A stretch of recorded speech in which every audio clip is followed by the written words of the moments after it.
Wivine Marion est une mère de famille de 42 ans vivant en Belgique. Comme presque chaque matin, le 1er novembre 2018, elle partira faire son jogging, mais malheureusement cette fois-ci, elle n'en rentrera pas. Pour tout savoir sur la triste et mystérieuse histoire de Wivine Marion, lançons-nous maintenant dans la vidéo.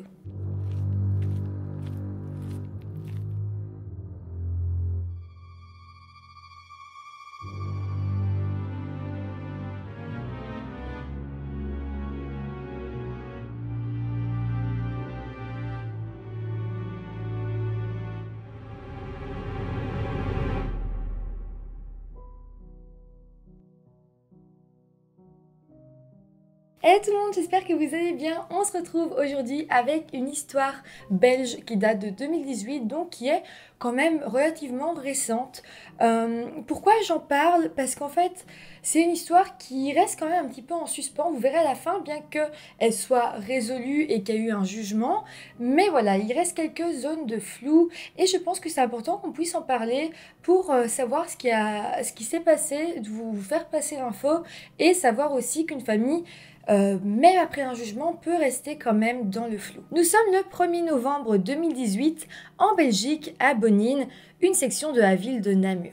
Il est 8h54 du matin lorsqu'un agriculteur va appeler la police. Au téléphone, il explique avoir vu un homme de grande taille attrapant une jeune femme et la mettant de force dans le coffre de sa voiture.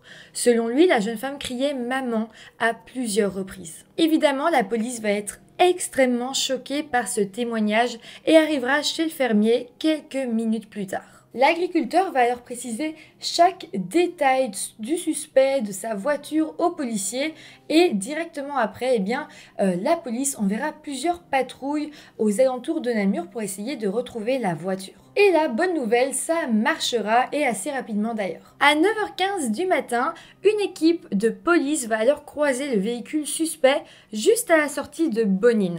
Malheureusement, les policiers n'arriveront pas à l'intercepter. Mais par contre, grâce à la plaque d'immatriculation, ils pourront trouver son adresse ainsi que son identité. L'homme s'appelle Xavier Van Damme et vit encore chez sa maman. Une équipe de police sera alors envoyée au domicile de sa maman, mais voilà, sur le chemin, les policiers recroiseront sa voiture à Flawin, un village appartenant lui aussi à la ville de Namur et qui se situe à 16 minutes en voiture de Bonnin. Malheureusement, les policiers vont pas directement s'en rendre compte qu'il s'agit du suspect et vont continuer leur route. Mais voilà, à 10h20 du matin, deux autres équipes de police circulant à Flawin justement vont constater que sur le quai de halage du village, une voiture y est stationnée. La voiture a les feux allumés et la portière du conducteur est ouverte. Très vite, les policiers sur place réaliseront qu'il s'agit de la voiture signalée à toutes les unités de police de la région. Les policiers vont alors se rendre sur le quai et là, presque naturellement, Xavier Van Damme va venir à leur rencontre. Ses habits sont maculés de sang et il a une blessure à la main droite, il saigne beaucoup. Il sent l'alcool, mais il ne semble pas ivre et son élocution ne présente aucun trouble. Par contre, il dira aux policiers qu'il ne sait pas où se trouve sa voiture, ce qui est étrange vu qu'il vient d'en sortir et sa voiture est juste à quelques mètres. Donc on comprend que l'homme paraît étrange, soit il peut jouer la comédie, soit il comprend vraiment pas ce qui est en train de se passer. Bon, évidemment, Xavier va être arrêté et les policiers, eux, vont se précipiter vers l'eau où ils espèrent peut-être y retrouver le corps de la jeune femme. À 5 mètres du rivage, ils vont alors apercevoir des bulles dans l'eau, laissant croire que peut-être la jeune femme était toujours en vie. En quelques instants, des pompiers plongeurs vont arriver et vont ressortir le corps de Wivine de l'eau. Mais voilà, le corps, une fois ramené à la surface, on se rendra compte que la femme était déjà décédée. Elle sera alors identifiée comme étant Wivine Marion et avant de continuer, je vais vous parler un petit peu de cette femme. Wivine vivait en Belgique à Bonnin. Elle avait 42 ans et était pédiatre et plus précisément pour les enfants nés prématurément. C'était une femme qui avait l'image vraiment d'une perfectionniste. Elle aimait que sa vie soit rangée et avoir un bon rythme. On la décrit d'ailleurs comme une femme pleine de vie. Elle était aussi maman de 2 enfants, Léon 13 ans et Colette 9 ans et on peut dire que c'était vraiment une maman poule. Elle faisait vraiment tout pour que ses enfants soient heureux et aient une bonne éducation et qu'ils mangent bien. Pour anecdote, elle faisait pousser des légumes dans son jardin et elle les cuisinait ensuite pour ses enfants. Sinon, Marion, elle vient d'une famille de 3 enfants dont elle était l'aînée. Elle avait 2 sœurs, Sophie et Sarah, et un demi-frère qui s'appelle Hugo. En fait, quand elle était jeune, ses parents s'étaient séparés. Alors Marion n'avait pas forcément bien vécu la séparation de ses parents, mais c'est pas pour autant qu'elle a eu des moins bons résultats à l'école. D'ailleurs, son parcours scolaire a été vraiment élogieux. Elle a toujours eu des résultats excellents pendant vraiment tout son parcours de sa petite enfance à ses 18 ans jusqu'à l'université. D'ailleurs, c'était à l'université qu'elle avait fait la connaissance de François Melbeck. François qui deviendra d'ailleurs son futur mari et aussi un futur médecin. Mais avant son mariage, il faut savoir que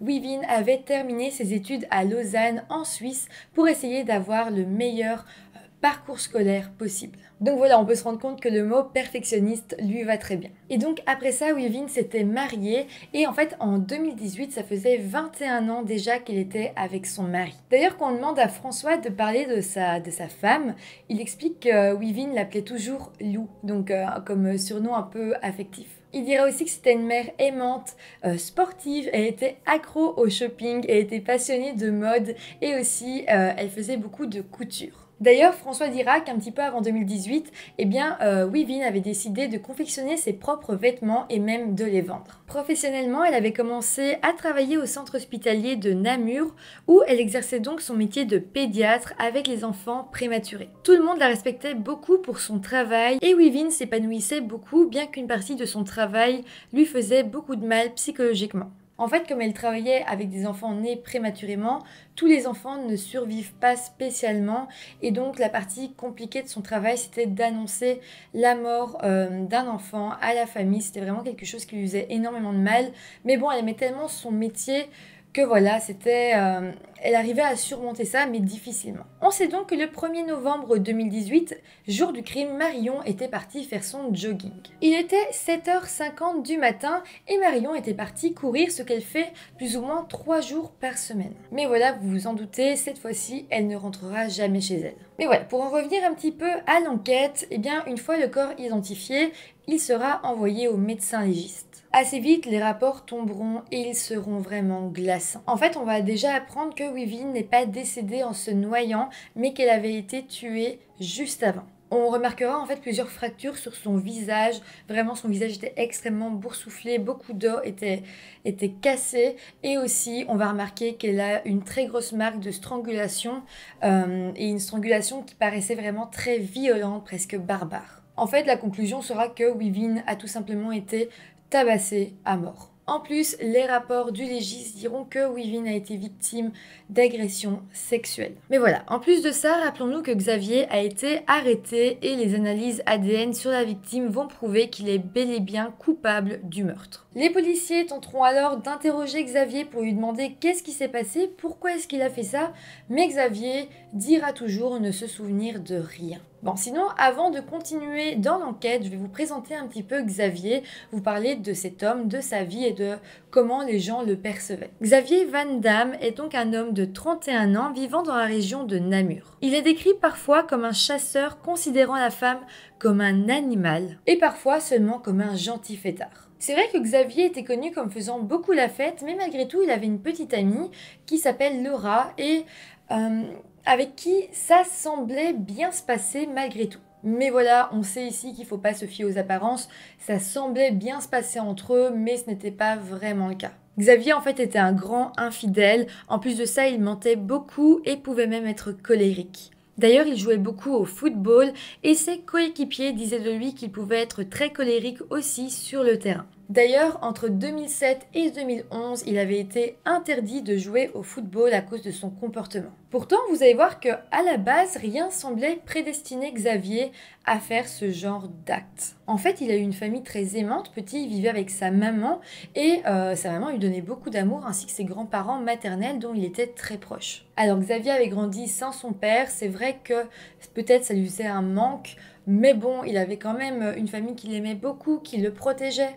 Donc Voilà, c'était pas si pire que ça. Évidemment, on peut se dire que ça peut causer des problèmes. Il y a beaucoup de gens qui vivent sans père et qui ne font pas des actes atroces.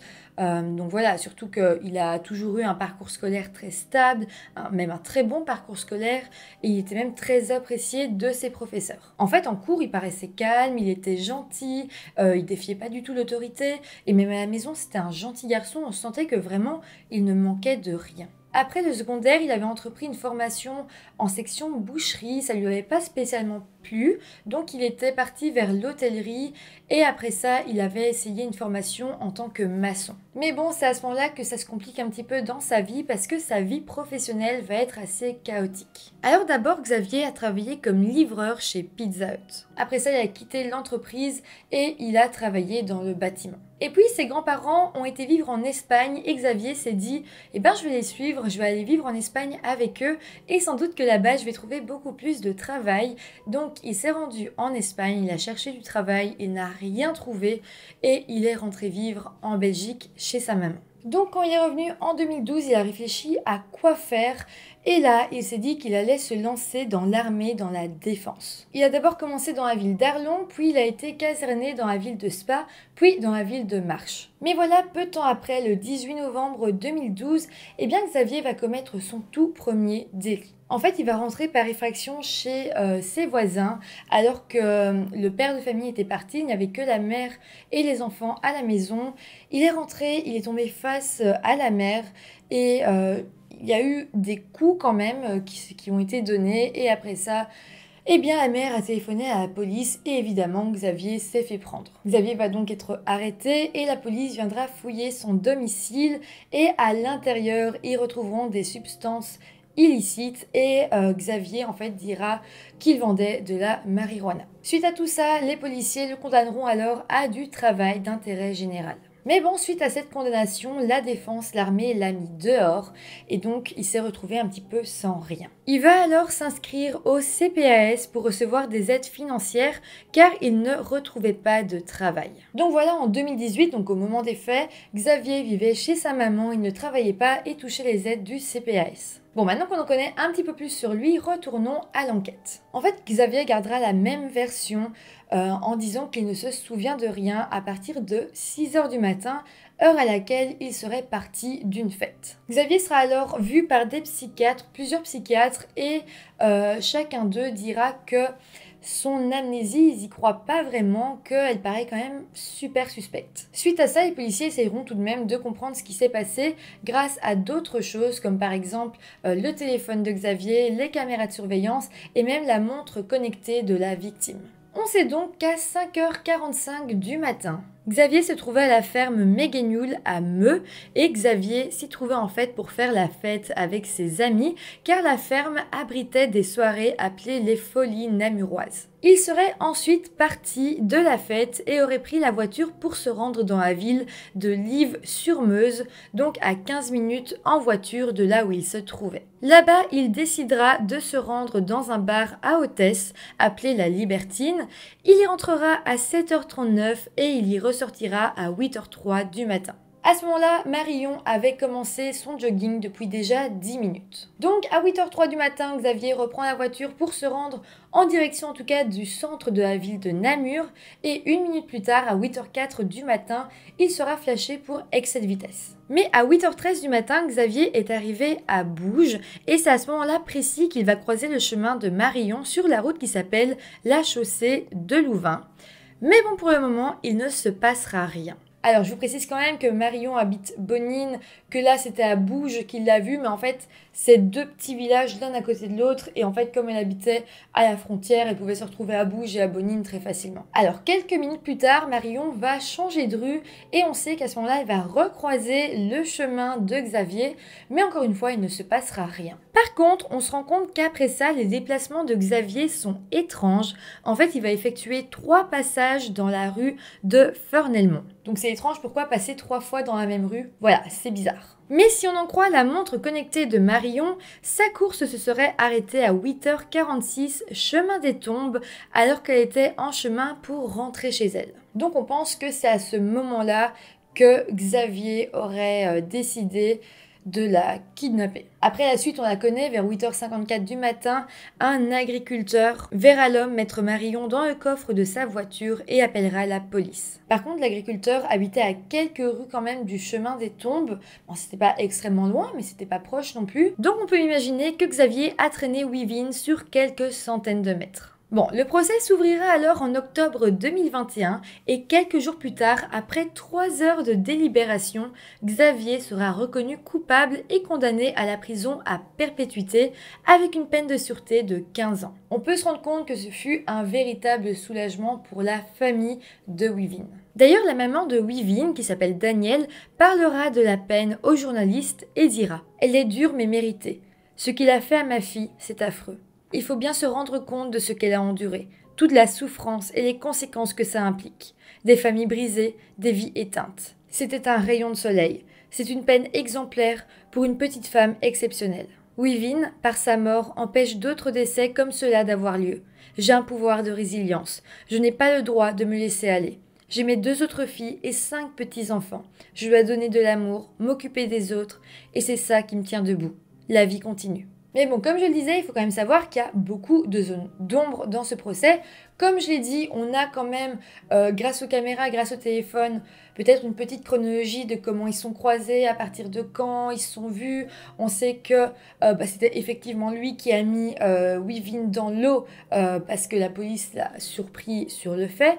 Mais l'homme dit toujours ne se souvenir de rien, donc oui, il y a beaucoup de zones d'ombre. Xavier ne reviendra jamais sur ses paroles et donc il dit encore aujourd'hui avoir une amnésie totale et n'aide donc absolument pas la justice à connaître les détails du crime. C'est assez frustrant parce qu'on n'a pas du tout le mobile du crime. On ne sait pas pourquoi Xavier a fait ça, pourquoi il s'en est pris à Wivine en particulier, qu'est-ce qu'il faisait à cet endroit-là, à ce moment-là, tout ça reste extrêmement flou et la famille n'a pas de réponse. D'ailleurs, au procès, Xavier dira même « Je reconnais ma culpabilité, mais 3 ans après, je ne l'explique toujours pas ». On apprend tout de même qu'au moment des faits, Xavier était sous l'effet de l'alcool et d'autres substances encore. Alors, c'est absolument pas quelque chose qui amoindrit la culpabilité, loin de là, mais par contre, ça peut expliquer certaines choses. On sait que ces substances peuvent donner l'impression d'être un surhomme et même stimuler la libido. Par contre, une des psychiatres dira lors du procès « C'est de la manipulation pour se dégager de ses responsabilités. Cela l'arrange de maintenir sa version et il ne changera pas. Au regard de son profil psychologique, ça colle. » Donc oui, ça peut donner des pistes, mais ça n'explique pas tout et ça n'explique absolument pas son amnésie. Un autre psychiatre dira aussi « Xavier Van Damme présente des traits psychopathiques sans pour autant que ce diagnostic soit posé de manière franche. » Donc voilà, ici on se rend bien compte que Xavier, en tout cas, ne comprend pas toute la détresse de la famille parce que c'est encore plus horrible de ne pas leur dire ce qui s'est passé. C'est vraiment, je pense, encore pire pour la famille de rester dans ce flou total et d'avoir devant eux un meurtrier qui ne veut même pas assumer ce qu'il a fait. Alors peut-être qu'il n'avait pas les idées en place à ce moment-là, c'est même fort possible vu ce qu'il avait ingurgité et vu l'heure tardive, la fatigue, etc. Mais il s'en rappelle. Enfin, selon des psychiatres, il s'en rappelle. Et en plus, on sait très bien que Xavier était décrit par ses proches et surtout par sa petite amie comme quand même un menteur compulsif. Donc il savait mentir. En tout cas, c'est comme ça que se termine cette histoire. Dites-moi en commentaire ce que vous en pensez. Dites-moi si vous y croyez, vous, à cette amnésie ou non. Ça m'intéresse de savoir votre avis. Voilà, et puis aussi, n'hésitez pas à soutenir la famille en commentaire. Ils sont belges, donc peut-être qu'ils tomberont sur cette vidéo. Alors, donnez-leur beaucoup d'amour et beaucoup de soutien, parce que comme je le disais, cette affaire est quand même assez récente. Et voilà, j'espère en tout cas que cette vidéo vous aura intéressé. Si c'est le cas, n'hésitez pas à me mettre un petit pouce en l'air, ça me fait toujours plaisir. À vous abonner à la chaîne, à mon compte Instagram. Et moi, je vous dis à très bientôt pour une nouvelle vidéo. Bye!